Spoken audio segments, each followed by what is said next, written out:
Quarta concentració de l'Associació de Pares i Mares de les Escoles Carrasquer a les portes de la Conselleria d'Educació, a València.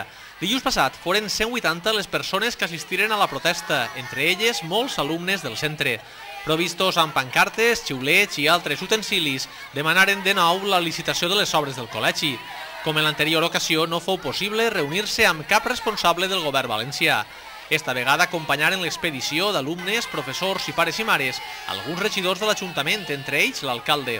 Davant el silenci administratiu, la PAMA del centre anuncia noves mobilitzacions que es concretaran en una pròxima assemblea.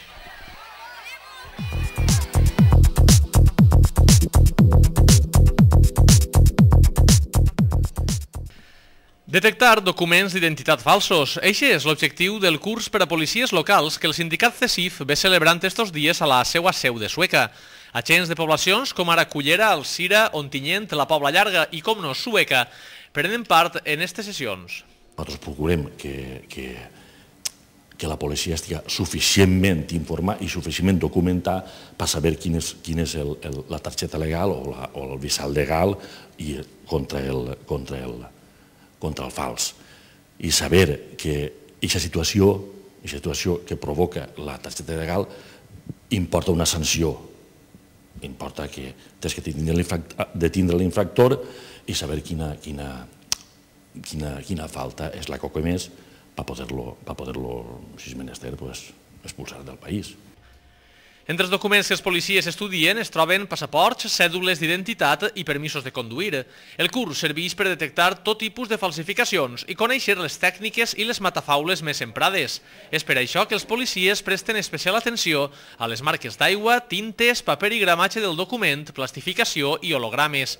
L'ús de la llum ultraviolada segueix sent l'eina més útil per detectar documentació falsa.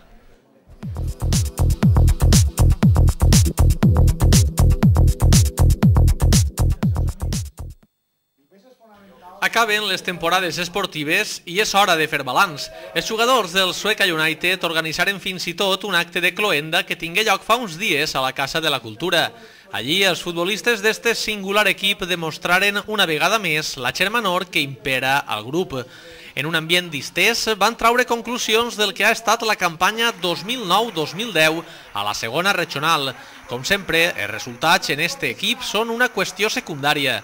La plantilla de l'United va triar els seus millors jugadors de l'any, així com els sempre fidels aficionats.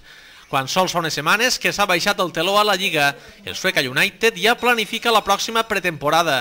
És més, a hores d'ara no han deixat entrenar i és que cal fer-ho de valent per canviar el curs de la història.